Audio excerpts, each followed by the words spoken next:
ईशान देव सवितर्दितानि परासु यद्भद्रं तन्नयासु। ओम भद्रं कर्णेभिः शृणुयाम देवा भद्रं पश्येमाक्षभिर्यजत्राः स्थिरैरङ्गैस्तुष्टुवांसस्तनुर्भिः व्यसेमहि देवहितं यदायुः।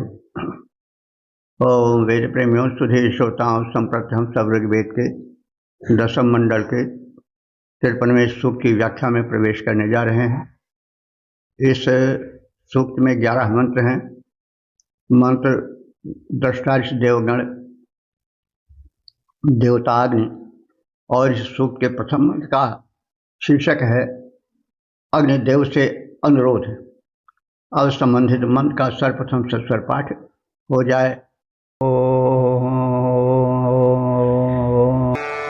यमैच्छा ममनसासो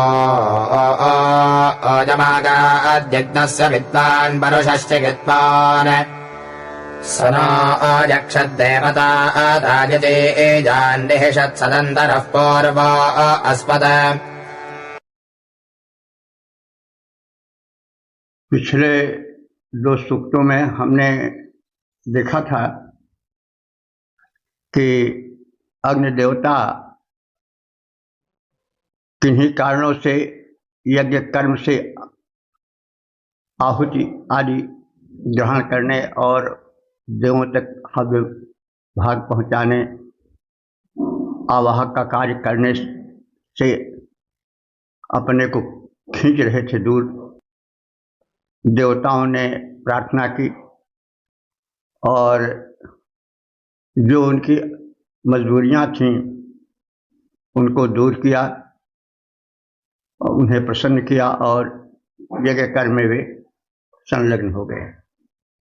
तो उसी संदर्भ में देवता परस्पर कह रहे हैं कि अग्निदेव हम पर प्रसन्न हैं।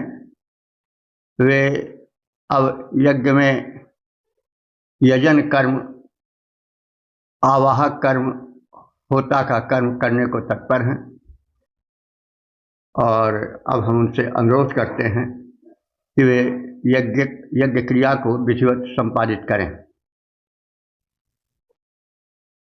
हम देवगण मनसायम ऐच्छाम, जिन अग्निदेव की मन से आकांक्षा कर रहे थे कि वे विधिवत यज्ञ कर्म संपादित कराएं और देवावाहक होता का कर्म निर्वहन करें, तो वे अब ऐसा करने हेतु तत्पर हैं। चिकित्वान, ये अग्नि देवता याज्ञ क्रियाओं के पूर्ण ज्ञाता हैं। आगात, वे यज्ञस्थल पर आ चुके हैं। यजीयान, यजीयान माने सुपूज्य यजनीय देवताता, देवों के प्राप्त्यर्थ किए गए यज्ञ में यक्षत, ऐसे अग्निदेव अब यक्षत माने यजन करें, यज्ञ क्रिया को पूरी कराएं। पूर्व, पहले निषत्सत, वे यज्ञभूमि पर आकर के आसीन हो चुके हैं। यह उनकी तत्परता का द्योतक है। पहले कुछ रुष्ट थे, लेकिन देवों द्वारा मनाए जाने पर वे संतुष्ट हो गए और देवगण इसे बता रहे हैं कि अब वे हम सबसे पहले यज्ञभूमि पर आकर आसीन हो चुके हैं। यह शुभ समाचार। हम जिन अग्नि देवता की आकांक्षा मन से करते हैं, वे अग्निदेव आ चुके हैं यज्ञभूमि पर। वे परम पूज्य हैं, यज्ञ कर्म के पूर्ण ज्ञाता हैं। देव शक्तियों के निमित्त उनकी प्राप्ति के उद्देश्य से किए गए यज्ञ में वे यजन कार्य संपूर्ण करें और एतदर्थ वे हम सब देवों से पूर्व ही आकर के वेदी पर आसीन हो चुके हैं और आसीन हो करके वे याज्ञिक प्रक्रिया को पूर्ण करें। जिन अग्नि देवता की इच्छा हम सब करते थे मन लाए। वे परम पूज्य यज्ञों के ज्ञाता अग्नि देवता हैं आए। देवों के प्राप्त्यर्थ यज्ञ यजन वे करें अत्यधिक मन भाए। आसीन वेदिका पर आकर हमसे पहले वे हो जाएं। ओम 10-53-2 देवता अग्नि शीर्षक निरीक्षक अग्निदेव। अब संबंधित मंत्र का सर्वप्रथम सत्सर पाठ हो जाए।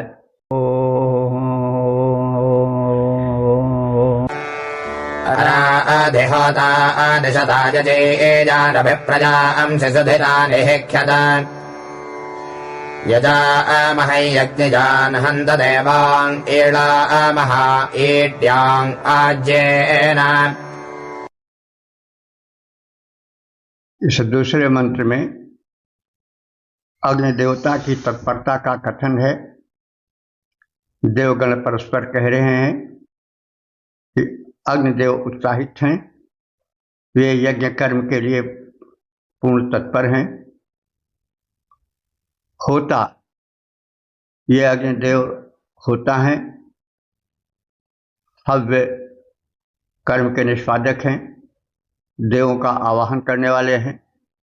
यजीयान और वे पूज्य हैं, यज्ञ करता हैं।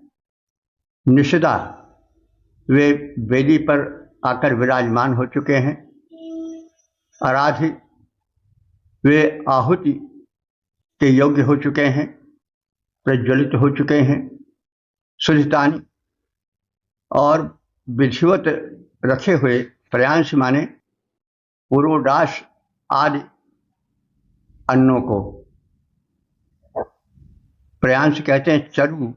और पुरोडाश के विषय में कहा गया है कि याज्ञिक क्रिया में यह पुरोडाश डाला जाता था। इसको पुआ कह सकते हैं। यह है चावल या गेहूं के आटे का होता था, घृत में तला जाता था, उसको आज हम पुआ कह सकते हैं। और वह यज्ञ वेदी में यज्ञ करने वाले के द्वारा डाला जाता था और देवों को परम प्रिय था। तो उसी की सूचना दी जा रही है कि अग्नि देवता के निमित्त पुरोडाश आदि अन्न अब रख दिए गए हैं। अभिक्षत चारों ओर अग्नि देवता देख रहे हैं कि सारा प्रबंधन सकुशल चल रहा है। यह ज्ञान देवान यजनीय देवों को हंत माने शीघ्र ही, आज्येन माने घृत द्वारा, आज्य घृत को कहते हैं। तो यजामहे वे यज्ञ क्रिया संपादित करें। ज्ञान माने पूजनीय देवों को ईडामहे वे अपने क्रियाओं द्वारा, स्तुतिवाणियों द्वारा प्रसन्न करें। यही उनकी इच्छा है कि भक्तगण भी उन्हें प्रसन्न करें और जो आवाहित देवता हैं वे पूर्ण रूपेण प्रसन्न हो जाएं। होम निष्पादक आवाहक रूप में अग्नि देवता यज्ञ वेदी पर बैठकर हव्य वाहक बन चुके हैं। वे चरु पुरोडाश आदि का उत्तमता से निरीक्षण कर रहे हैं ताकि यजनीय देवों को शीघ्र से घृताहुति द्वारा सुतृप्त किया जा सके तथा अस्तवनीय, प्रार्थनीय, प्रशंसनीय देवों का स्तोत्र वाणियों द्वारा स्तवन किया जा सके, उनकी स्तुति संपन्न हो सके। यही अग्निदेव की इच्छा है। यानी इसमें अग्निदेव की तत्परता का प्रदर्शन है।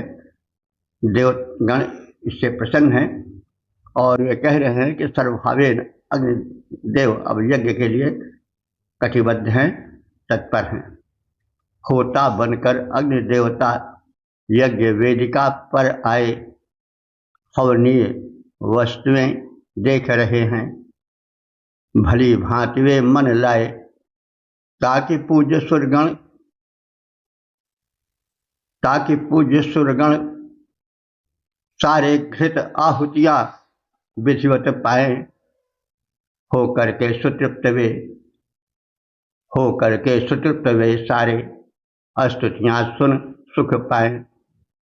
ओम 10:53 देवता अग्नि शीर्षक मंगलकारी अग्नि।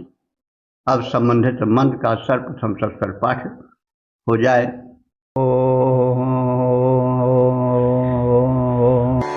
साध्वेव कर्देव वेदिन्ना अद्य यज्ञस्य जिह्वामविदा भगुह्याम् स आजुरागात्सरभिरवसा न भद्रापकर्देव होदिन्ना अद्य। इस तीसरे मंत्र में अग्निदेव यज्ञ विषयक तत्परता से परिपूरित हैं। इसे देखकर संतुष्ट देवगण याजक आज कह रहे हैं कि अद्य माने आज न हमारा देवव्यति माने यज्ञ कर्म जो देवताओं के निमित्त किया जाता है, आज हमारा यज्ञ अग्निदेव ने सुसंपन्न किया है। यज्ञ की गूढ़ जिह्वा अर्थात ज्वाला को हम पा चुके हैं।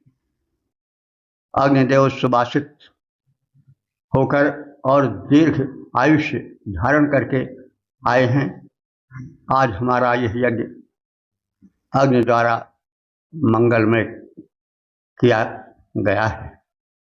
तो ये देवताओं की प्रसन्नता है, याजकों की प्रसन्नता है। जैसा पहले कहा गया है कि अग्निदेव कुछ रुष्ट से हो गए थे, लेकिन वे प्रसन्न हो गए और यज्ञ के लिए तत्पर हो गए। तो उस तत्परता के कारण जो प्रसन्नता हुई देवताओं में, याज्ञिकों में, उसी का कथन है।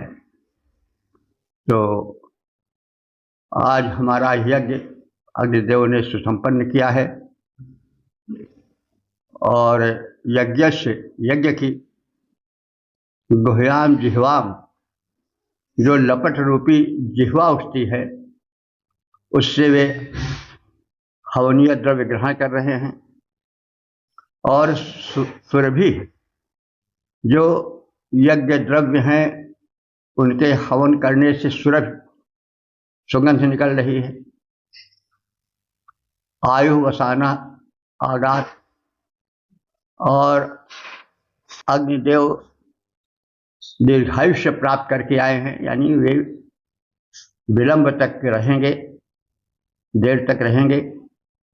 अद्यन, आज हमारा देवहूतिम, यानी देवों को बुलाए जाने पर जो यज्ञ होता है, वो यज्ञ भद्राम माने कल्याण को प्राप्त होगा। तो आज हमारा यज्ञ अग्निदेव ने सुसंपन्न किया है। यज्ञ की गूढ़ जिह्वा अर्थात ज्वाला को हम देख रहे हैं। अग्निदेव सुभाषित होकर और दीर्घायुष्य धारण करके आए हैं। आज हमारा यह यज्ञ अग्नि द्वारा मंगलमय किया गया है। तो यज्ञ माने शुभ कर्म, यज्ञ माने जो अग्नि आदि के द्वारा आहुति डाल करके संपन्न किया जाता है, वो भी। तो अग्निदेव प्रसन्न है, इसलिए वे इस कर्म में, यज्ञीय क्रिया के संपादन में पूर्ण दत्तचित्त हैं। यह अत्यंत प्रसन्नता का विषय है। आज हमारा यज्ञ किया है अग्निदेवता ने संपन्न। गूढ़ यज्ञ की जिह्वा ज्वाला पाकर हम सब हुए प्रसन्न। दीर्घायु धारण कर त्यों ही धारण करके सुखद सुवास मंगलमय कर दिया अग्नि ने यज्ञ हमारा यह सोल्लास। ओम 10:53 4 देवता देवगण शीर्षक हविष्यान सेवन हेतु प्रार्थना। अब संबंधित मंत्र का सर्वप्रथम सत्तर पाठ हो जाए।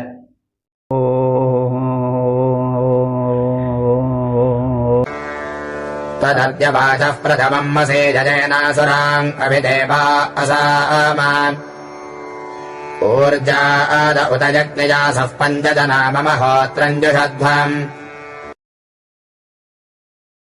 इस चौथे मंत्र में जो याजक हैं, यजमान हैं, वे ये इच्छा कर रहे हैं कि हमारा यज्ञ सफल हो और जो आसुरी शक्तियां हैं वे परास्त हों। हम में यह ऊर्जा आए, शक्ति आए कि हम आसुरी शक्तियों को नष्ट कर सकें।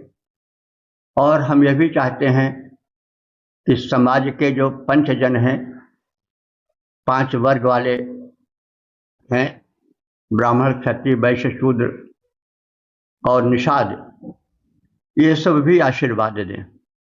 देखिए कितनी नम्रता है कि जो आज यज्ञ करता हैं, यजमान हैं, वे समाज के 5 वर्गों से आशीर्वाद चाहते हैं।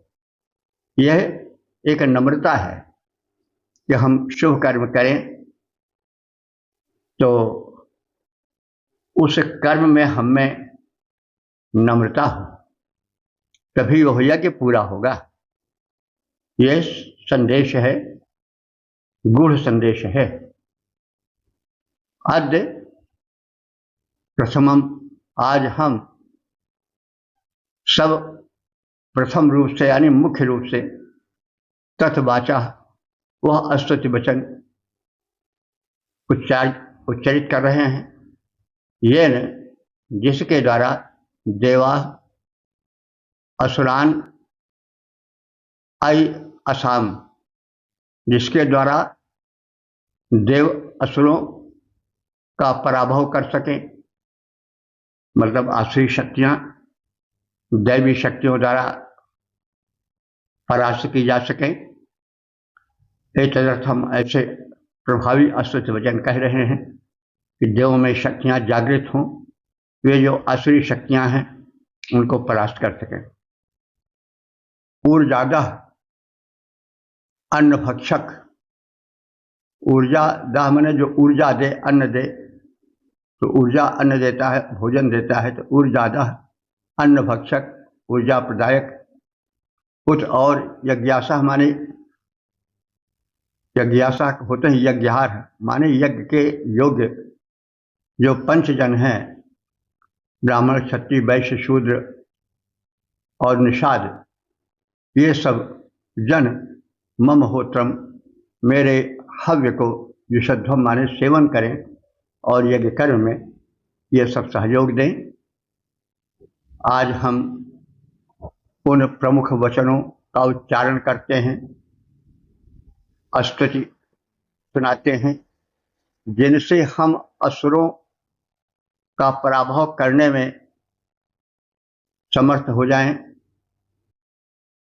वे हे अन्न भक्षक यजनीय देवों, हे मनुष्यादि पंचजनों, तुम सभी हमारे हविष्यान्न का सेवन करो। देखिए यह प्रथा आज भी किन्हीं किन्हीं रूपों में चली आ रही है। हमारे सबके यहाँ ब्राह्मण तो खिलाए ही जाते हैं, साथ साथ जो निम्न वर्ग के लोग होते हैं वे भी बुलाए जाते हैं और यज्ञों में, भोज भंडारों में उनको भी स्थान दिया जाता है।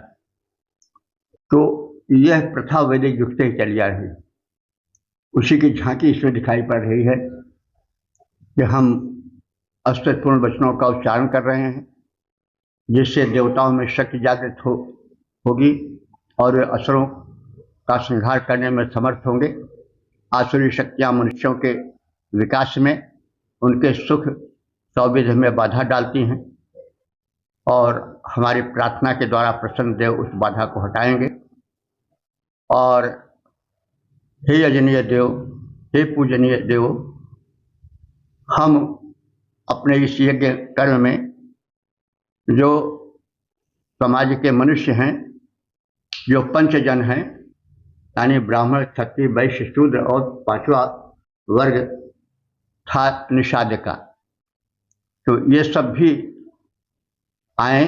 यज्ञ में जो भोज भंडारा होता है, हविष्यान्न को ग्रहण करें, सेवन करें, ताकि हमारा यज्ञ परिपूरित हो। तो ये चार तो वर्ग थे समाज में, आर्यों में। ब्राह्मण, क्षत्रिय, वैश्य, शूद्र जाति नहीं है।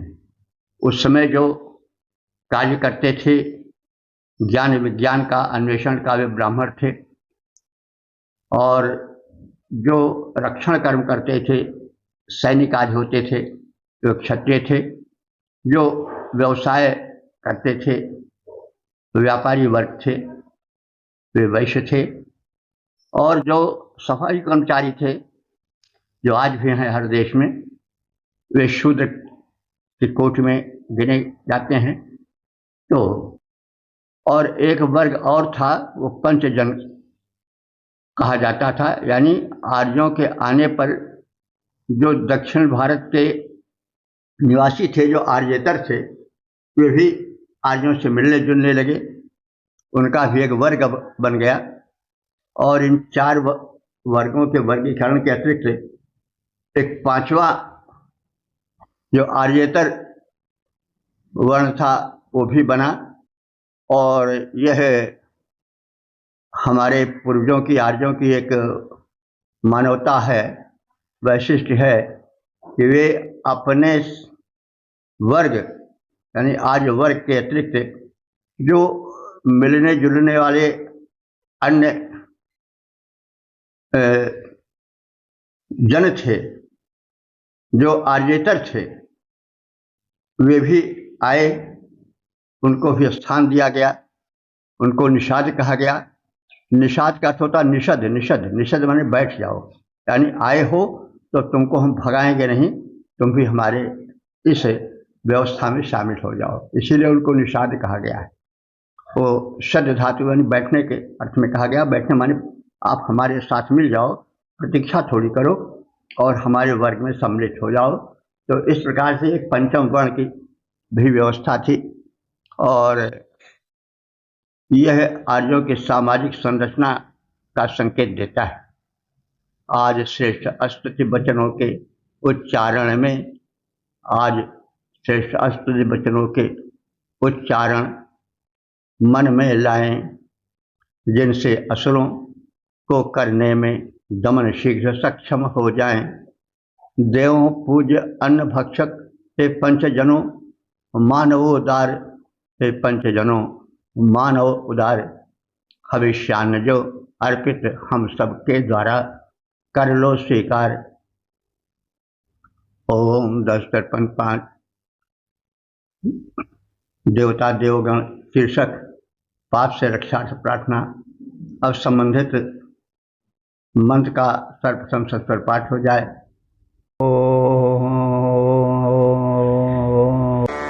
पंचजना बमहोत्रञ्जुषन्ताम् गोजादा उदये जग्यजासः पृथिवीरः पार्थिवात्मात् ब्रह्मसान्तरिक्षम् दिव्यात्मात् तस्मान्।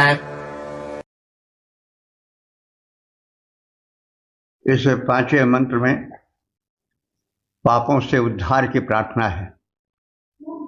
संसार में जो कष्ट होता है उसके पीछे कोई न कोई पाप होता है। कोई कष्ट बिना पाप कर्म के नहीं होता। पाप की परिभाषा बड़ी भारी है। जैसे जो हमें खाना चाहिए वो नहीं खाते हैं, जो पीना चाहिए वो नहीं पीते हैं, जो खाते हैं वो नहीं खाना चाहिए, जो पीते हैं वो नहीं पीना चाहिए, तो ये सब पाप है। इसी प्रकार से जो बोलना चाहिए वो नहीं बोलते हैं, जो न बोलना चाहिए उसे बोलते हैं, जो करना चाहिए उसे नहीं करते हैं, और जो नहीं करना चाहिए उसे करते हैं, तो ये सब पाप है। पाप की परिभाषा बहुत बड़ी है। पाप का केवल चोरी कर लेना या जैसा लोग कहते हैं कुछ और कर्म हैं, उन्हीं तक को पाप मानते हैं। लेकिन पाप की सीमा बड़ी विस्तृत है। खान पान में, उठने बैठने में, व्यवहार में, लोक व्यवहार में जो हमसे अनुचित हो जाता है, जो नहीं होना चाहिए वो हो जाता है, वो सब पाप है। और पाप ही पीड़क होता है। कहीं किसी क्षेत्र में जो कष्ट है उसके पीछे कोई न कोई पाप छिपा हुआ है। पाप को हम ठीक से समझते नहीं हैं। जो चाहिए वो खा लेते हैं, ये थोड़े सोचते हैं कि पाप कर रहे हैं। जो लोग गांजा, तंबाकू, शराब पीते हैं, वे लोग थोड़े कहते हैं हम पाप कर रहे हैं, लेकिन वो पाप है, उसका परिणाम मिलता है। तो पाप वह है जो शास्त्रों में बड़े लोगों ने कहा है कि यह न करो, और उसे कोई करता है तो वह पाप हो जाता है। तो पाप पीड़क होता है। तो इसी बात को लेकर कहा जा रहा है कि पाप की परिधि व्यापक है। ये गो जाता, जो पाप कर्म, गो माने पृथ्वी होता है, गो माने गाय होता है, गो माने वाणी भी होता है, लेकिन यहाँ प्रसंगानुकूल गो माने पृथ्वी।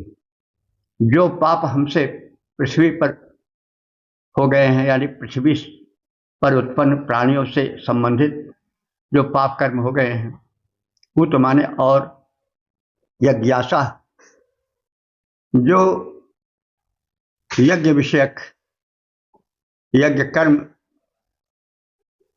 न करने से या विधिवत न करने से जो पाप हो गए हैं, और पंचजना, जो पंचजन है, ब्राह्मण, क्षत्रिय, वैश्य, शूद्र, निषाद, समाज के जो ये पांचों वर्ण हैं, उनसे लेकर के जो हमसे पाप हो गए हैं। और मम होत्रम, मेरे हवि द्रव्य का जो प्रस्तुतिकरण है वह ठीक नहीं हुआ, और उससे जो पाप हो गया, वो सब पाप। पार्थिवात माने पृथ्वी से संबंधित अंगसा जो पाप हो गए हैं। अंग, अंग कहते हैं पाप को, अंगसा बहुवचन है।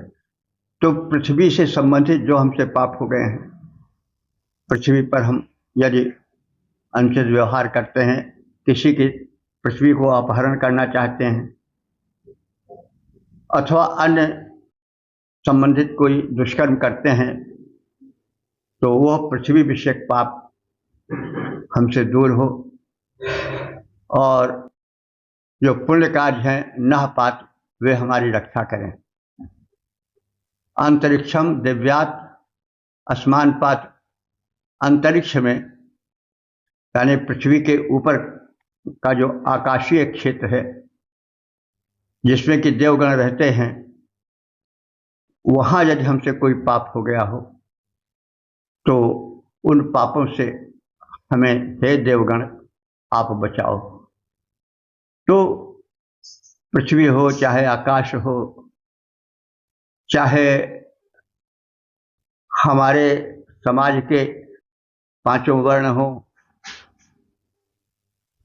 जितने प्राणी हैं उनसे जो नहीं करना चाहिए वो यदि हमारे द्वारा हो गया हो, जो पाप श्रेणी में आ जाता है, वो सब कष्टकर होता है। और हे देवताओं, हमें उन पाप कर्मों से, उन कष्टप्रद कर्मों से बचाओ, क्योंकि पाप से ही कोई पीड़ा होती है, बिना पाप के कोई कष्ट नहीं होता है।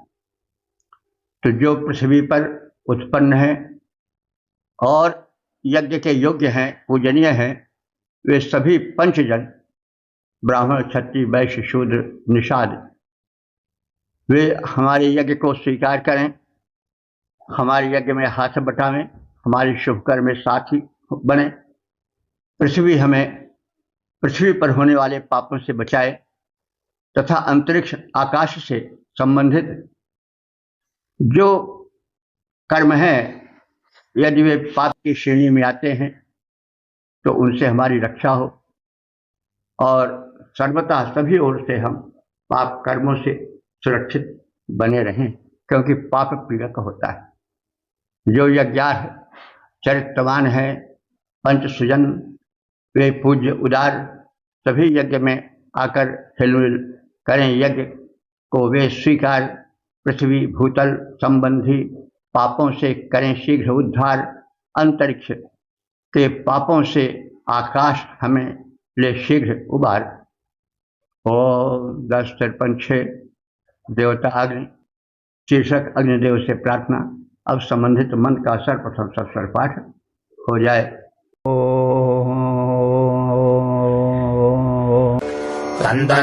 तन्वन्रजसा भानुमन्दहित्यादश्मदः पदारक्षधिया कृतान् अनुल्बणम् भजतजोगपामपामनुर्भवजनजादैर्व्यञ्जनम्। इस छठे मंत्र में अग्नि देवता से प्रार्थना है कि वे जीवन में प्रकाश भरें और हमारा आज से लेकर अंत तक का जीवन सुखमय हो, प्रकाशमय हो, सफलता से भरा पूरा हो। हम प्रकाश के अनुगामी बने और हमारा जीवन अंधकार में न बीते, प्रकाश में बीते। अग्नि, हे हित में आगे रहने वाले प्रकाशक देवता अग्नि, तंतुम तन्वन, तुम यज्ञ कर्म का विस्तार करो। यज्ञ कहते हैं शुभ कर्म को, यज्ञ वही श्रेष्ठतम कर्म। जब शुभ कर्म का विस्तार होगा तभी कल्याण होगा। जब अशुभ कर्म होते रहेंगे तो कल्याण नहीं होगा, और कल्याण नहीं होगा तो सुख शांति आ ही नहीं पावेगी। तो जो दिव्य शक्ति हैं अग्नि देवता, जो हमारे शरीर में प्राण शक्ति बनकर रह रहे हैं, जठनाग्नि बनकर रह रहे हैं, ऊष्मा बनकर रह रहे हैं, नेत्रों में ज्योति बनकर रह रहे हैं, वे अग्निदेव हमें सत्कर्म की प्रेरणा भरें, क्योंकि सत्कर्म ही मनुष्य को आगे बढ़ा सकता है। यदि सत्कर्म नहीं हुए तो मनुष्य विपत्ति के गड्ढे में गिरकर प्राण त्याग देगा।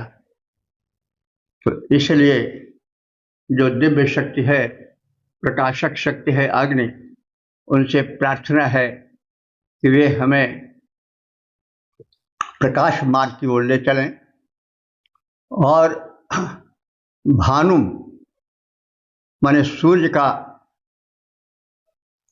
अन्विष माने अनुसरण करें, अर्थात जैसे सूर्य सब प्रकार से मनुष्यों को प्रकाश देता है, कल्याण देता है, विकास देता है, वैसे अग्निदेव भी हमें सभी तरफ से विकसित करें, सुखी करें, जीवन को प्रकाशित करें, संपन्न करें।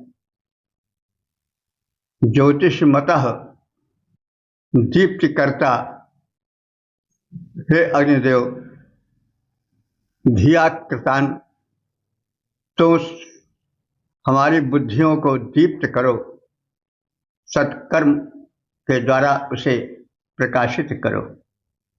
पथः रक्ष, हमारे मार्गों की रक्षा करो। हम जिस शुभ मार्ग को पकड़कर चल रहे हैं उसमें विघ्न न आवे, क्योंकि विघ्न बाधाएं, शत्रुगण हमें मार्गों पर चलने से रोक सकते हैं, लूट सकते हैं। इसलिए हम सबका गंतव्य, जिस रास्ते से हम लोग चल रहे हैं, वह शुभ रास्ता हो, शुभ पथ हो और वो सुरक्षित हो। क्योंकि पथ को विघ्नों से भरने वाले लोगों की कमी नहीं है। वे मार्ग में कांटे बिछाते रहते हैं, तो उन दुष्ट शक्तियों से हम बिना तुम्हारी सहायता के पार नहीं पा सकते। इसलिए हम जिस पथ पर चल रहे हैं, जो हमारा कल्याण पथ है, उस पर हम चलें और साथ साथ आप हमारी रक्षा करो, हमारे चरण डगमगाए नहीं। जो गुआम माने जो स्तुति करता है, प्रार्थी हैं, अपह माने जो सत्कर्मशील हैं, अनुर्वणम उनको निर्दोष करो, यानी जो तुम्हारी स्तुति करते हैं, जो तुम्हारे निमित्त कर्म करते हैं, उनको निर्दोष करो, उनमें दोष न रह जाए। क्योंकि दोष भरा जीवन कभी सुखी नहीं रह सकता है। तो जो दोगे वही पाओगे, यह नियम है। जो बोओगे वही काटोगे। बोया पेड़ बबूल का आम कहाँ से खाए। तो अगर कहीं तुम कहते हो कुएं में झांक कर या कहीं सुन जगह पर कि तुम्हारा नाश हो, तो आवाज क्या आवेगी कि तुम्हारा नाश हो। अगर कहोगे तुम्हारी जय हो, तो उधर से प्रतिध्वनि क्या आवे कि तुम्हारी जय हो। अर्थात जो तुम चाहोगे वही होगा। तुम अगर बुरा चाहोगे तो तुम्हें बुरा मिलेगा। तो इसलिए प्रार्थना की जा रही है कि हे समर्थ प्रकाशक देवता अग्नि, हमें निर्दोष बनाओ, क्योंकि दोष कभी सुख नहीं दे सकता है। हम ऊपर से भले भटके हों और समझें कि हम गलत काम कर रहे हैं और इससे हम सुखी होंगे, तो वो भ्रांति है। मनुभुवः, तुम ऐसा कार्य करो कि हम तुम्हारी स्तुति करते रहें, तुम्हारे उपकारों से झुके हुए तुम्हारे भक्त बने रहें। जन्म दैव्यम जने, तुम मनुष्यों को देवों का उपासक बनाओ। क्योंकि मनुष्य अगर उपासना करता है देवों की, तो देव बल तो पाता ही है। साथ ही साथ उसके मन में जो यह भ्रांति है कि न कोई देव है, न दानव है, न कोई कुछ है, हम जो चाहेंगे वो करेंगे, तो ये जो मनमानीपन है, यह देव उपासना से हट जाता है। हमें यह शक्ति आती है कि हमारे साथ कोई है, वह देव शक्ति हमारी रक्षा करेगी, हम अपने सही रास्ते पर चलें। तो इसलिए हे अग्निदेव, आवश्यक है कि हम देवोपासक बने। हम उद्दंड और मनमानी करने वाले न बने, हमारा जीवन संयमित हो, हम दिव्य शक्तियों की उपासना करें। हे अग्नि देवता, हे हित में आगे रहने वाले दिव्य देव, तुम यज्ञ का विस्तार करते हुए, शुभ कर्मों को करने के लिए प्रेरणा भरते हुए, हमें उसी प्रकार से सहारा दो, शक्ति दो, प्रकाश दो, जैसे प्रकाशक सूर्य देता है। सत्कर्मों द्वारा हमें ज्योतिर्मय प्रकाश भरे मार्ग पर ले चलो, हम अंधकार भरे मार्ग में भटके नहीं। और हमें निर्दोष करो, क्योंकि दोष भरा जीवन कभी सुख नहीं दे सकता है, वह अंत में दुख ही देगा। तो जो वस्तु प्रारंभ में सुख दे, जान लीजिए कि वह अंत में दुख देगा, और जो दुख दे रही है वह सुख देगा। जैसे जो बालक सवेरे उठकर पाठ याद करता है, पढ़ता लिखता है, तो सब लोग जो बच्चे खेलते कूदते हैं, घूमते हैं, देर तक सोते रहते हैं, तो उनको तो मज़ा आता है ऐसा करने में। लेकिन परिणाम क्या होता है कि वे भटक जाते हैं, अंत में जीवन में असफल रहते हैं।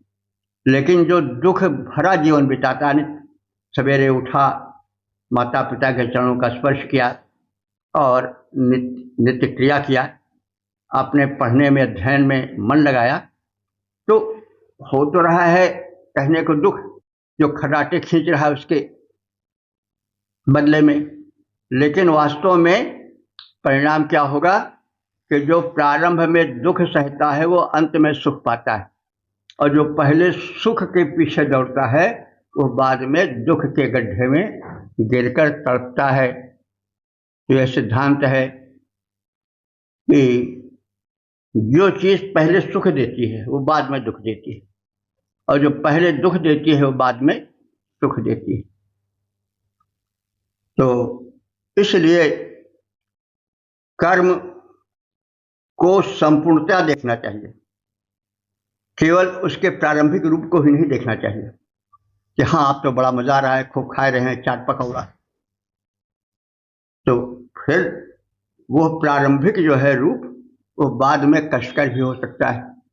इसलिए कर्म को आज से अंत तक देखना चाहिए, केवल प्रारंभिक रूप पर ही नहीं टिक जाना चाहिए, अन्यथा वो भटका हुआ दृष्टिकोण व्यक्ति को दुख के गड्ढे में ढकेल सकता है। तो हे अग्नि देवता, तुम यज्ञों का भूतल में विस्तार करो, करो अनुगमन सूर्य देव का, ज्योतिर्मय संसार करो।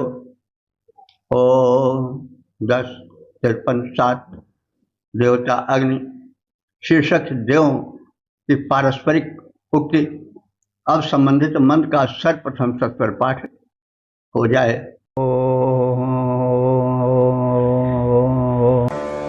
अक्षानः नह्यतनोदसाम्या इष्कृणध्वं रचना ओदविंशत अष्टावन्धुरं महदाभितो रथं येन देवासो अनजन्नभिप्रियम्। इस 7वें मंत्र में यज्ञ स्थल पर गमनेच्छुक देवताओं की परस्पर उक्ति है। देवों का आवाहन किया गया है, तो देव स्वयं उत्सुक हैं और होना भी चाहिए, क्योंकि बुलाने वाला अगर प्रेम से बुला रहा है तो जाने वाले को प्रेम से जाना भी चाहिए। यह सांसारिक व्यवहार भी है। तो जो देवता यज्ञ में बुलाए जा रहे हैं तो वे परस्पर मिलकर कह रहे हैं कि यज्ञ गमनेच्छुक, हम लोग यज्ञ में गमन के इच्छुक हैं। सौम्या, और हे सोमपान के इच्छुक देवताओं। अक्षानः न हतन, धुरे में जोतने के योग्य अश्वों को रथ में योजित करो। तो रथ गमनागमन का मुख्य साधन था। देवता गण परस्पर कह रहे हैं कि हम लोग यज्ञ में आवाहित हैं, तो हम लोग भी अपने गमन कार्य में विलंब न करें, और जो हमारे रथ है उसमें हम अपने अश्वों को, घोड़ों को जोत दें, नाथ दें, ताकि शीघ्र पहुँचें। उत माने और, रसना, रसना कहते हैं रास को। रास क्या? वह रस्सी जिससे घोड़े नियंत्रित किए जाते हैं। बाघ कुछ लोग कहते हैं, कुछ लोग रास कहते हैं, यानी वह रस्सी जिससे अश्व नियंत्रित होता है उसको रास कहा जाता है। तो रथ को अपने अश्वों से युक्त करो, यानी उसमें घोड़ों को न धो, और साथ ही साथ अश्वों को नियंत्रित करने वाली रस्सी को अच्छी तरह से संभालो, ताकि अश्व इधर उधर निरर्थक न भटक सकें, चल सकें, ताकि चलने में कुछ व्यवधान उपस्थित हो। इष्ट क्रुद्धम, और तुम उस राष्ट्र को ठीक से संभालो। और आपिंशत, अपने अश्वों को अलंकृत करो, यानी घोड़ों को भांति भांति से सजाओ, ताकि देख करके लोग प्रसन्न हो जाएं कि हमारे शुभ कर्म में देखो खूब अलंकृत अश्व आए हैं। जैसे कोई शुभ कर्म हो, बढ़िया कार चमचमाती हुई आ जाए तो आने वाला प्रसन्न होगा। तो जो जाने वाला है वो आपस में बात कर रहे हैं, जाने वाले, कि भाई देखो जो रथ को खींचने वाले अश्व हैं उनको सजाओ, तरह तरह के अलंकारों से रथ को सजाओ, ताकि जहाँ पहुँचो वहाँ के लोग प्रसन्न हो जाएं कि हमारे शुभ अवसर पर आए हैं, तो किस प्रकार से सज धज कर आए हैं। अष्टाबंधुरम रथम अभितः वहत, अष्टाबंधुरम माने 8 सारथियों के बैठने वाले स्थान से युक्त रथ को सर्वथा ले जाओ, यानी रथ व्यापक हो, 8 व्यक्तियों के बैठने वाले स्थान से युक्त हो। कोई और चलना चाहे तो यह ना हो कि भाई अब तो जगह नहीं है, आओ तुम भी बैठो। तो कहने का मतलब धूमधाम से आओ। ये संदेश दे रहा है कि तुम्हें कोई बुलावे तो तुम भी, जो धूमधाम से बुलाता है तो धूमधाम से पहुंचो। तो ये जिसके द्वारा देवासः प्रियम अनयन, देवगण प्रसन्न हो जाए और देवगण को देखकर यज्ञ करने कराने वाले प्रसन्न हो जाए। यज्ञ गमनेच्छुक देवों की परस्पर युक्ति है कि हे सोमपान के सुपात्र देव, रथ में जोतने योग्य घोड़ों को रथ में जोत लो, उनकी लगाम ठीक करो तथा अश्वों को सुसज्जित करो। 8 सारथियों के बैठने के स्थान से युक्त रथ से यज्ञ स्थल पर पधारो। देवगण प्रिय बनकर आते हैं। यह सिद्ध करो, यह न सिद्ध करो कि देव बड़े हैं तो जो बुला रहे हैं भक्त उनको उपेक्षित भाव से देख करके वहां पहुंचे। यानी तुम्हारा जो व्यापक शुद्ध और प्रसिद्ध रूप है वह तुम्हारे यज्ञस्थल पर गमन के माध्यम से सिद्ध हो सके। सोमहर देवगण अश्वजोत रथ में यज्ञस्थल पर आओ, रस रास संभालो, सज्जित करके शीघ्र वहां पर आ जाओ। 8 सारथी वाले रथ से यज्ञ और अति शीघ्र चलो, देव सदा प्रिय ले आएंगे। प्रिय लाते बाहर निकलो। ओम 10 तत्प्रणाट देवताग्नि। कष्टों से पार होने की संकल्पना। अब संबंधित मंत्र का सर्वप्रथम सत्तर पाठ हो जाए।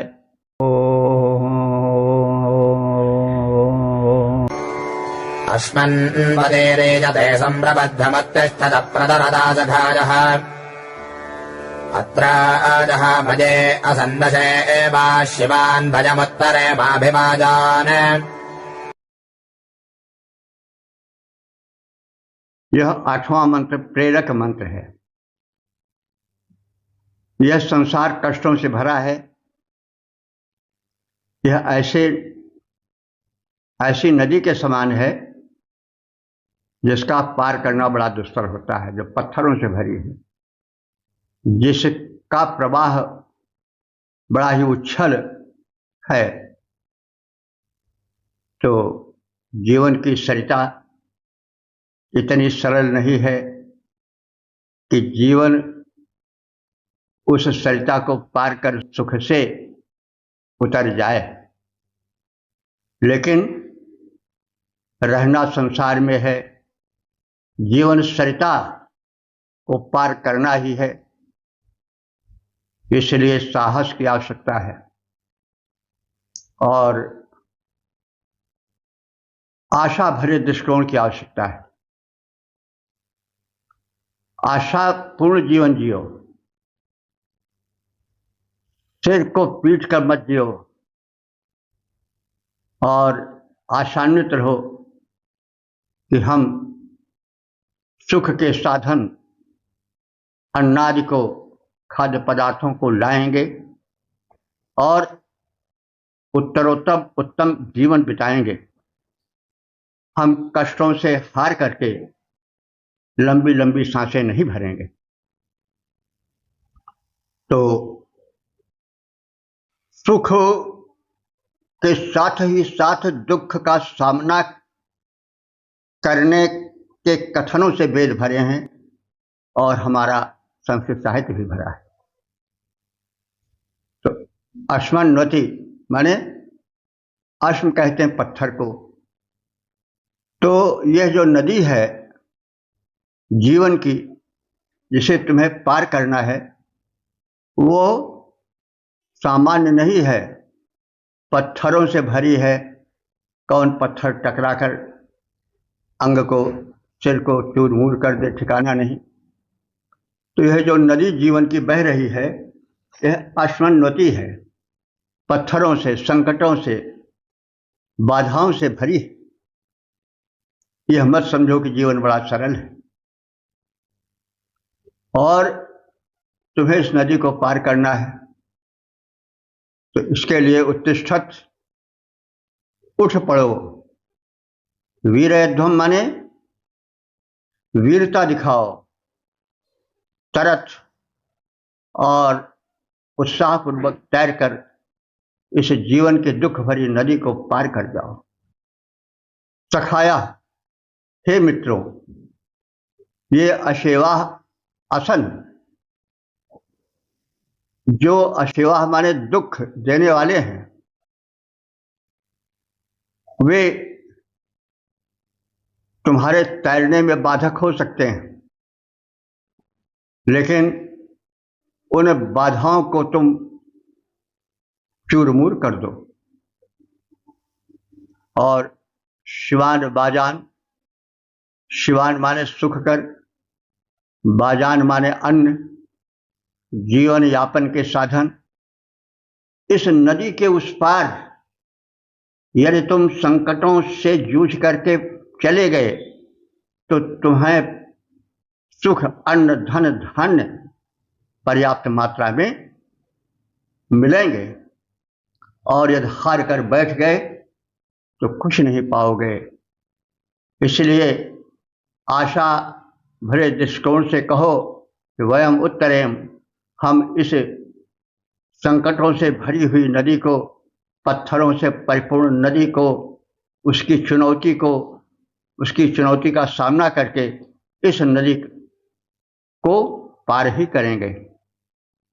तो संसार में दुख है, दुखों से मनुष्य भागता है, लेकिन तमाम ऐसे विचारक हैं, वे दुख का सामना करने के लिए उस चुनौती को स्वीकार करते हैं और ऐसा भी कहते हुए मिलते हैं कि सुख के माथे सिल परे, सुख के माथे सिल परे, नाम हृदय से जाए, बलिहारी दुख आपनो, पल पल नाम रटाए। तो सुख में तो हम भटक जाते हैं, हमारा जो पौरुष है वो सो जाता है, दुख में हमारा पौरुष जगता है। तो यह ध्यान रखना चाहिए, इसलिए दुख का स्वागत करना चाहिए। भागवत में एक बड़ा अच्छा प्रसंग है, जब महाभारत समर का निर्णायक विजय लाभ मिल गया पांडवों को, तो कृष्ण अपने द्वारिका जाने लगे और सबसे कहे कि जो चाहो हमसे मांग लो। लोगों ने मनचाहा मांगा। अंत में वे गए अपनी बुआ कुंती के पास और कहा, हे बुआ, हे हमारी फुआ, तुम जो चाहो मांग लो। तो कुंती ने कहा, भैया हम जो चाहेंगे वो दे सकोगे? इतना तुम्हारा हृदय है सशक्त? तो उन्होंने कहा, ये क्या कह रही हो, मैं सब कुछ दे सकता हूं। तो कहीं हमें दुख दे सकोगे? तो कृष्ण ने हंसकर कहा, रे बुआ, तुम्हारा दिल भी दुख से भरा नहीं? क्या क्या दुख नहीं झेला? तुम्हें वनवास मिला, तुम्हें लाक्षागृह में जलाया गया, तुम्हारे पुत्र वधू की साड़ी खींची गई, बेइज्जती किया गया, तुम्हें क्या क्या नहीं सहना पड़ा, तो तुम्हारा मन भी दुखों से भरा नहीं? तो कुंती ने कहा कि हम इस सुख को लेकर क्या करें? जब दुख था तब तो तुम हमारे पास रहते थे, और अब जब हमें सुख मिला तो हमको छोड़कर चले जा रहे हो। तो हम ऐसे सुख को लेकर क्या करें जिसमें तुम छूट जाओ? तो हमको तो दुख ही चाहिए। हम अपने दुख में प्रसन्न रहते हैं क्योंकि दुख में तो हमारे साथ रहते हो। तो इस प्रकार से जो दुख है वह सुख के कपाट खोलता है। दुख से घबराओ नहीं, दुख में मत इतने चिंतित हो, ये यूं ही आते जाते हैं, फूल सदा खिलते कांटों में, सेजों पर मुरझा जाते हैं। तो भाई तुम दुख का स्वागत करो, सुख के पीछे दीवाने बनकर, पागल बनकर मत घूमो। यदि तुम सुख के गुलाम बन जाओगे तो दुख तुम पर प्रहार करेगा और फिर झेल नहीं पाओगे। तो यही बात यहां पर कही जा रही है कि हे भाइयों, ये जो जीवन की नदी है वो पत्थरों से भरी है, संकटों से भरी है और बड़े वेग से बह रही है कि पैर टिकाना कठिन है। लेकिन अपने लक्ष्य की प्राप्ति के लिए तुम संगठित हो जाओ और इस कष्ट भरी नदी को चुनौती दो और उसके पार हो जाओ। हे मित्रों, जो हमारे हेतु विघ्न विकार रूप भंवरे हैं,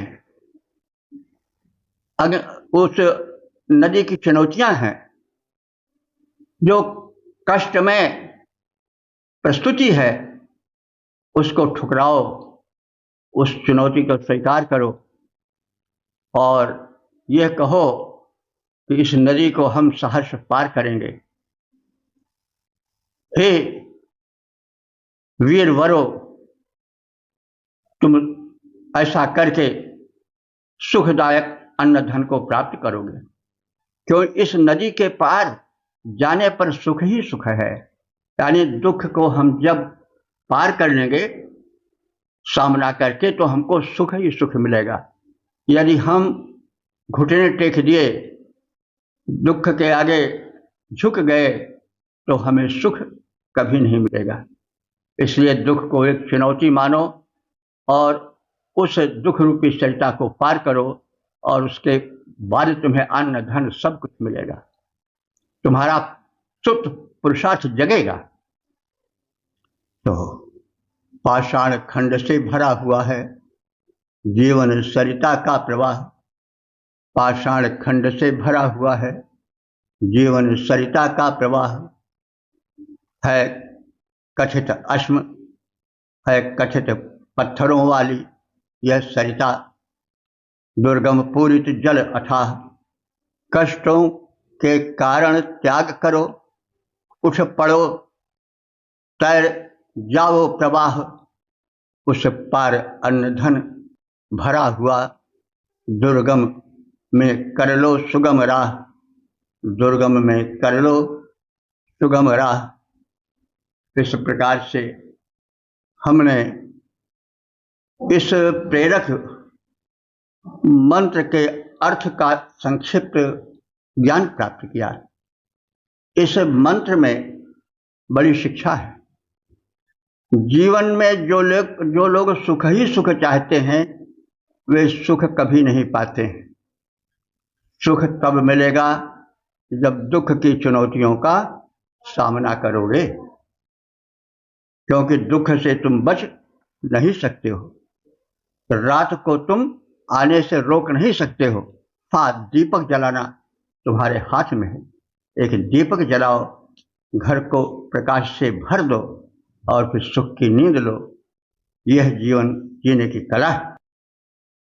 जो लोग सुख के पीछे दीवाने रहते हैं उनको दुख घेर कर सताता है। इसलिए तुम दुख की चुनौती से घबराओ नहीं और आगे अपने चरण बढ़ाते जाओ। इस मंत्र को जो दुख की चुनौती को सामना करने के लिए एक प्रेरणा देता है, जिसका प्रारूप, जिसके विषय में पद्यात्मक कथन भी किया गया है, उसको हम इस गीतात्मक रूप में भी देख सकते हैं। बहुविघ्न शिलाखंडों द्वारा पूरित जीवन सरिता प्रवाह, बहुविघ्न शिलाखंडों द्वारा पूरित जीवन सरिता प्रवाह, बह रही वेग से नदी अगम, अतिशय विस्तृत अतिशय अथाह। इस पार खड़े हो तुम डर कर, इस पार खड़े हो तुम डर कर, बहु पाप भार सिर पर धर कर, कैसे उस पार पहुँच पाओगे वेगवती सरिता तर कर।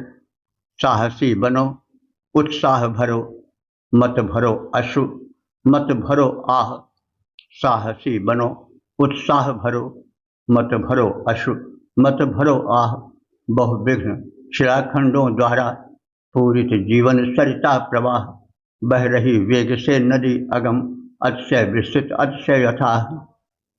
हे मित्र सुनो मेरा कहना, हे मित्र सुनो मेरा कहना, साहस ही वीरों का गहना, साहस ही वीरों का गहना।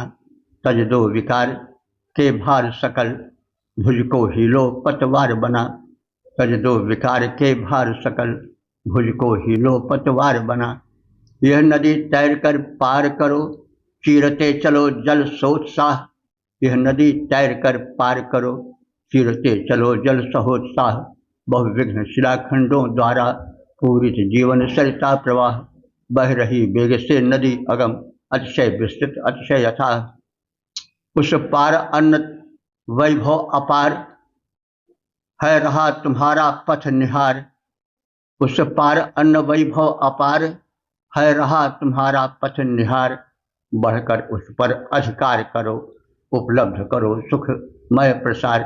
निज भुज बल से सरिता अथाह, में चलो बनाते हुए राह, निज भुज बल से सरिता अथाह में चलो बनाते हुए राह। बहुविघ्न शिलाखंडों द्वारा पूरित जीवन सरिता प्रवाह, बह रही वेग से नदी अगम, अतिशय विस्तृत अतिशय अथाह, अतिशय विस्तृत अतिशय अथाह। 1053 9 देवताग्नि शीर्षक देवशिल्पी त्वष्टा की प्रशंसा। अब संबंधित मंत्र का सर्वप्रथम सत्तर पाठ हो जाए।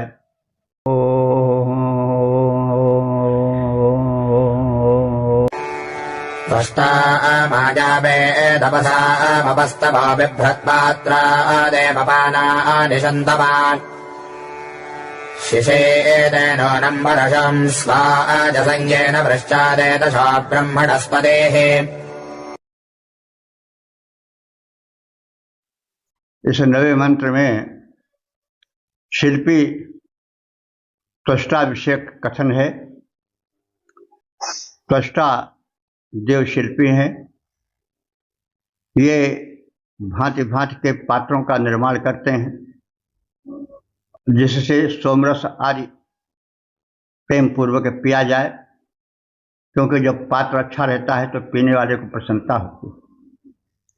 तो जो देवगण बुलाए जाते हैं तो उनके लिए दिव्य पात्र हो। पात्र बनाने की कला में ये जो त्वष्टा देव शिल्पी हैं ये बड़े निपुण हैं। इसी संदर्भ में उनसे कहा जा रहा है कि हे देव शिल्पी त्वष्टा, तुम माया माने शक्ति से युक्त हो। इस शक्ति से पात्रों के बनाने की शक्ति, पात्र निर्माण की शक्ति, और विभ्रत तुम देवों के लिए अत्यंत सुंदर पात्र बनाती आए हो। स्वायसम, तुम आयस के, आयस माने लोहे के पात्र को ही बनाते हो, और परशुम शिशीते, परशु को तीक्ष्ण करते हो। अपने उस काटने के अस्त्र को, परशु को, जिससे तुम काट छांट करके पान पात्र बनाते हो, उसको तुम तीक्ष्ण करते हो। और ब्रह्मणस्पति वृश्चात, ब्रह्मणस्पति देव उसमें सहायता करते हैं। शिल्पियों में श्रेष्ठ शिल्पी देव शिल्पी त्वष्टा पात्र निर्माण कला में दक्ष हैं। उन्होंने देवों के लिए अत्यंत सुंदर पान पात्र बनाए हैं। अभी वे लौह विनिर्मित कुठार को तीक्ष्ण करते हैं जिससे वे ब्राह्मणस्पति पात्र निर्माण योग्य काष्ठ को काट देते हैं और निर्माण में सहायक बनते हैं। पात्रों की निर्माण कला में त्वष्टा दक्ष कहे जाते। पान पात्र सुर हेतु बड़े उत्कृष्ट बनाकर हैं लाते। लौह विनिर्मित परशुधार को अतिशय तीक्ष्ण बनाए हैं। पात्र बनाने हेतु काष्ठ को काट काट कर लाए हैं। ओम 10-53-10 देवताग्नि शीर्षक शिल्पी त्वष्टा से प्रार्थना और संबंधित मंत्र का सर्वप्रथम सत्तर पाठ हो जाए।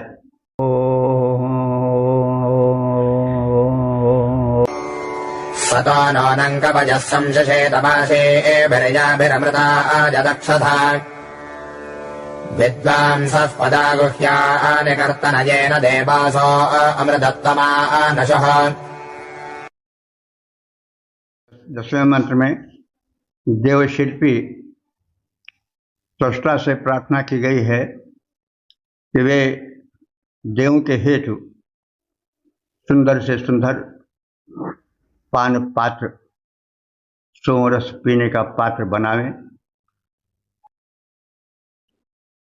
कवयः, हे ज्ञानी शिल्पियों, या भी वाश भी जिन परशुओं से, वाश माने परुष, हर्षा उससे काट पीट होती है, तो या भी वाश भी जिन काट पीट छांट के साधन भूत परशु से तुम अमृताय तक्षत, अमृत पान के लिए, सोम पान के लिए पात्र गढ़ते हो, तैयार करते हो, तो उसी के द्वारा तुम शिशित उन पात्रों को बनाते समय उन्हें तीक्ष्ण करो। गुह्यानि पदाकर्तन, गोपनीय वासस्थानों का निर्माण करो जहाँ वे पात्र विधिवत सुरक्षित रखे जा सकें। येन देवासः, जिससे देवगण अमृतत्वम आंशु, अमृत प्राप्त करें। सोमपान अमृत है, उसको पीकर उनको अमर जीवन मिले, ताकि देवगण जो हमारे सहायक हैं वे सदैव हमारी सहायता में तत्पर हैं। हे ज्ञानियों, जिन परशु द्वारा अमृत पाने के लिए, सोमपान के लिए तुम देवों के हेतु पात्र बनाते हो, उन्हें तीक्ष्ण करो। ऐसे गोपनीय वास स्थानों का निर्माण करो जहाँ से देवताओं ने अमरता पाई थी, तो ऐसा पात्र निर्माण करो, उसके रहने के लिए स्थान बनाओ और वो सुरक्षित रहे, देवगण उससे सोम पान करें, अमृत पान करें, ताकि वे हम सब मानव के हित के लिए दीर्घकाल तक तत्पर रहें। अमृत पान का पात्र बनाते जिस कुठार से सारा, तीखी धार बनाओ उसकी उचित उपायों द्वारा। हे ज्ञानियों, बनाओ ऐसे उत्तम गुप्त स्थान, हुआ जहाँ से देवगणों अमृत तत्व का ज्ञान। ओम 10, 53, 11। देवता रिभुगण शीर्षक देवत्व प्राप्त इच्छुक रिभुगण और संबंधित मंत्र का सर्वप्रथम सर्पाठ हो जाए। गर्भे जोषामदधुरवत्सभासंजपेच्छे नमनसोदजिह्वजा स विश्वाः सुमना जोज्ञा अभिषशासनिर्वनते कार इज्जितिम्। इस 11वें मंत्र में जो समापन का मंत्र है, उसमें ऋभुओं के चमत्कारिक आविष्कारों का कथन है। यह बात ऋग्वेद के प्रथम मंडल के 161वें सूक्त के 7वें मंत्र में भी बात कही गई है कि ऋभुगण पहले मनुष्य थे, शिल्पी थे, लेकिन मनुष्य थे। बाद में उन्होंने अपने शिल्प कला को इतना विकसित किया और अपने गुणों को, कलाओं को इतना आगे बढ़ाया कि वे प्रसन्न देवों द्वारा वरदानित हुए और उन्हें सोमपान का अधिकार मिल गया तथा वो देव पंथ में आ गए। इस मंत्र से यह भी मिलता है कि मनुष्य भी देवता बन सकता है, जैसे ऋभुगण बने थे। तो ऋभुगण ने कौन सा मुख्य चमत्कार किया था जिससे वे मनुष्य कोट से ऊपर उठ करके देव कोट में आ गए थे? तो उसमें यह कथन है कि एक मृत गाय थी और उस मृत गाय के पास एक बछड़ा रखा और इस प्रकार से कुछ कला दिखाई कि वह मृत गाय जीवित हो गई। अब यह कठिन कला जरूर है, हो सकता है कि मनुष्य अब तक ना पहुंच पाया हो, लेकिन यह उदाहरण मिलते रहे हैं कि मनुष्यों द्वारा ऐसे चमत्कार होते रहे हैं जो सामान्य नहीं हो पाते हैं। इस विषय में तुलसीदास जी के विषय में भी एक कथन है कि कोई एक विधवा थी, उसके एक ही पुत्र था, वह शरीर छोड़ चुका था, मृत हो चुका था। उस विधवा ने तुलसीदास जी के चरण को पकड़कर अश्रु से चरण को भिगो दिया और कहा, भगवान हमारा एकमात्र ही सहारा है, इसको आप जीवित कर दें। कहा जाता है तुलसीदास जी ने उस बालक को जीवित कर दिया। तो इस बात को सुन करके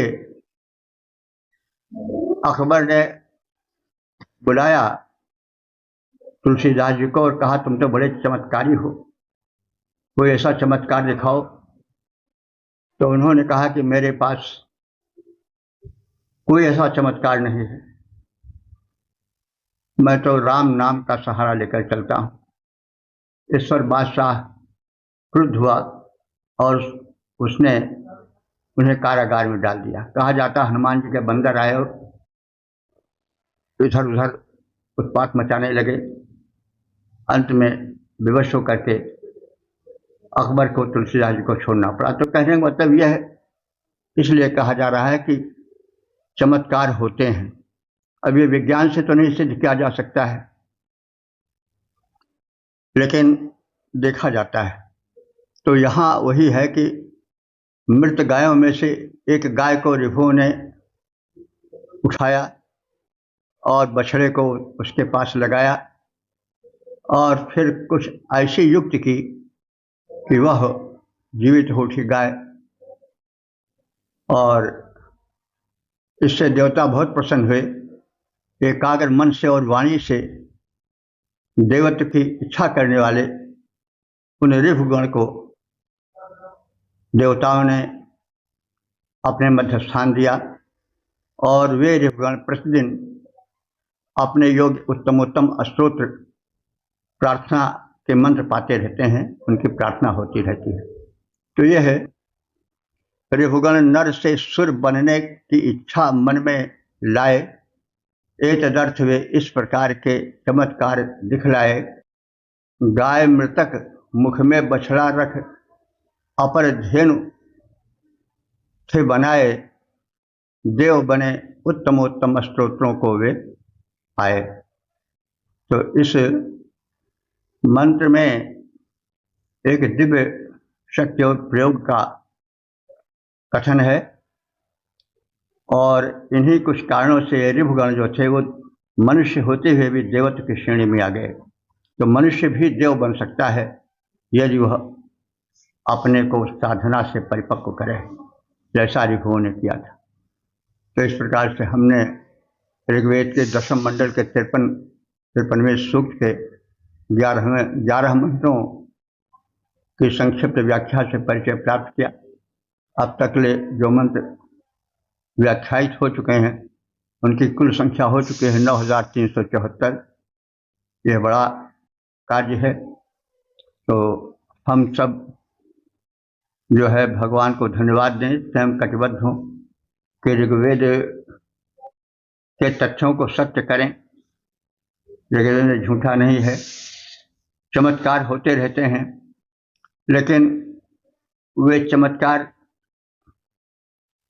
जो है वो प्रयोगशाला में नहीं सिद्ध हो सकते, इसलिए उनको ठुकरा दिया जाता है। लेकिन है अवश्य, जैसे हमने उदाहरण दिया तुलसीदास जी का, वेद में उदाहरण दिया गया ऋभुओं का, जो मृत गाय को जीवित कर दिए थे, और भी इनके कार्य हैं, बुढ़े माता पिता को जवान बना दिए थे। तो मनुष्य में अपूर्व शक्ति छिपी है, चमत्कारिक शक्ति है, उसका प्रयोग करे। तो इस मंत्र में देवताओं की और अग्नियों की प्रार्थना है। अग्निदेव प्रसन्न होकर के यज्ञ क्रिया संपन्न करते हैं, देवतागण प्रसन्न होते हैं और मानव कल्याण में आहुतियाँ डाली जाती हैं, यज्ञ आदि होते हैं। और फिर मनुष्य का जीवन कष्ट से भरा रहता है। कोई ये चाहे कि हमको सुख ही सुख मिलता रहेगा, तो यह भूल है। सुख के पीछे दुख लगा ही रहता है, इसलिए हिम्मत नहीं छोड़नी चाहिए। और जीवन रूपी सरिता चाहे जितनी पथरीली हो, संकटों से भरी हो, मनुष्य को संकट नहीं खोना चाहिए, साहस नहीं खोना चाहिए, संकट का सामना करना चाहिए, संकट से डरना नहीं चाहिए, और अंत में उसे सफलता मिलेगी। सुख के पीछे आंख मूंद कर भागना कोई समझदारी नहीं है। आप दुख का भी स्वागत करो और फिर सुख तो मिलेगा ही। तो यह शिक्षा भी इस सूक्त में दी गई है। और वेद तो शिक्षा से भरे हैं, उनका अध्ययन होना चाहिए, उनके चमत्कारिक कृत्यों पर शोध होनी चाहिए। ऐसा यदि हम कर सके तो मानवता की बहुत बड़ी सेवा कर सकेंगे। ओम सर्वे भवन्तु सुखिनः, सर्वे सन्तु निरामयाः, सर्वे भद्राणि पश्यन्तु, मा कश्चित् दुःख भाग् भवेत्। ओम।